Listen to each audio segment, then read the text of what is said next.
Alors, plusieurs personnes m'ont demandé une vidéo pour expliquer comment on obtenait la scie rapide chez les chiens de travail, en OB ou en RCI, spécialement, puisque c'est là qu'on le demande un peu plus rapide. Alors, la première des conditions, c'est de leurrer le chien et pour lui expliquer à quelle vitesse on veut que tout ça se réalise. Et puis également de lui montrer quelle est la façon correcte de faire. Voilà, donc là nous avons Fabien et Lucky. Lucky n'ayant pas travaillé du tout pendant toutes les vacances, donc il est frais et dispo pour reprendre un petit peu les étapes. Voilà, donc on va lui apprendre à pousser vraiment pour envoyer ses pattes un petit peu vers l'arrière. Quelquefois en OB on apprend même à ce qu'il lève les pattes de façon à vraiment donner une impression de dynamisme sur ses pattes, sur son assis. Voilà. Donc quand le chien sait faire ça, voilà, on le leurre plusieurs fois, assis, couché, et à un moment, on va retirer le leurre et on va lui demander de montrer ce assis. Donc on le couche avec le leurre et on lui dit qu'est-ce que tu sais faire sans nourriture. Voilà, donc il reste toujours quelque chose. Si on juge que ça c'est pas suffisant, on reprend. Vous voyez qu'on leurre le coucher, voilà, et on regarde ce qui reste une fois qu'on a enlevé le leurre. La deuxième partie du travail, ça consiste à lui montrer qu'il doit s'arrêter systématiquement quand nous on s'arrête. Donc on va le prendre à côté de soi, voilà, et puis on va marcher. Et alors vous avez un petit peu l'habitude maintenant, vous savez que moi je voudrais que tu fasses ça un petit peu plus vite au moment où tu t'arrêtes, de façon à générer un petit peu de vitesse chez le chien. Bon, voilà. Alors donc là, ce dont on s'aperçoit encore plus sec, voilà, il faut vraiment que le chien il ressente un caractère d'urgence. Vous avez un petit peu l'habitude avec nos vidéos et vous savez qu'on code le chien avec la jambe gauche, c'est-à-dire il suit la jambe gauche. Si la jambe gauche démarre, il suit la jambe gauche. Si la jambe gauche s'arrête, il suit la jambe gauche. Voilà, là on a quelque chose d'un peu près satisfaisant au point de vue vitesse.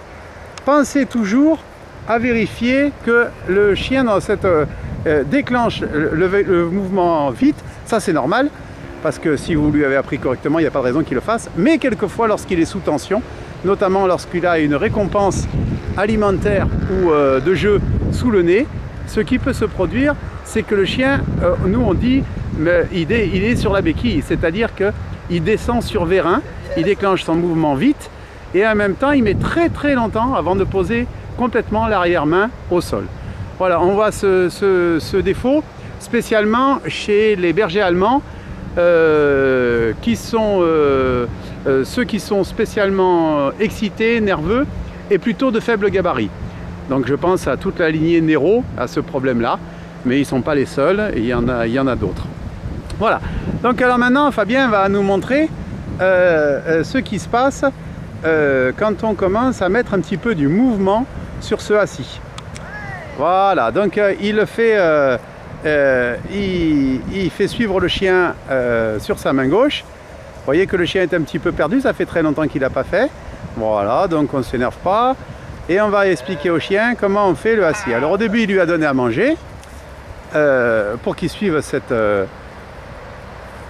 cette récompense. Et maintenant, il lui demande de suivre la main vide. Voilà, donc pour l'instant, il récompense ce suivi. Ça c'est très important parce que si vous récompensez que le assis, le chien ne va pas faire ça. Il va chercher à se remettre au pied. Et là, sur sa jambe gauche, au moment où il pose sa jambe gauche, il commande le assis. Et le chien il fait tout à fait le distinguo.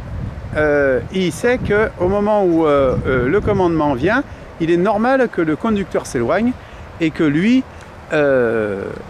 s'assoit et arrête sa progression. Voilà, tu nous le remontres une autre fois. Voilà, alors tous ces petits jeux que vous voyez faits par Fabien, c'est en fait pour garder le chien actif et pour le garder motivé pour faire ce qu'on est en train de faire. Voilà, je répète, il s'agit d'une reprise, le chien n'a rien fait depuis 2 mois. Voilà. Donc on ne s'occupe pas de performance, On s'occupe que le chien ait envie. Vous avez vu que Fabien, pour l'instant, il conserve un geste. Voilà. Voilà. Et il insiste pour que ce assis se fasse aussi profondément que possible, c'est-à-dire sans simplement fléchir l'arrière-main, mais vraiment en allant, en essayant que l'arrière-main du chien rentre complètement sous le corps. Voilà. Vous voyez cet effet de planter qui fait qu'au final, le chien est en position presque droite, presque en tenant très très peu d'espace au sol. Voilà, avec l'avant-main très ramassé par rapport au reste du corps. Ça, c'est une position correcte de assis. Alors maintenant, tu vas limiter le geste. Tu vas limiter le geste.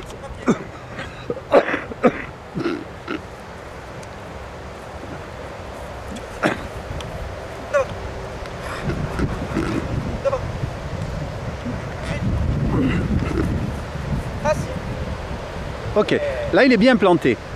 Visuellement, on doit avoir l'impression que le chien frappe le sol avec son arrière-main.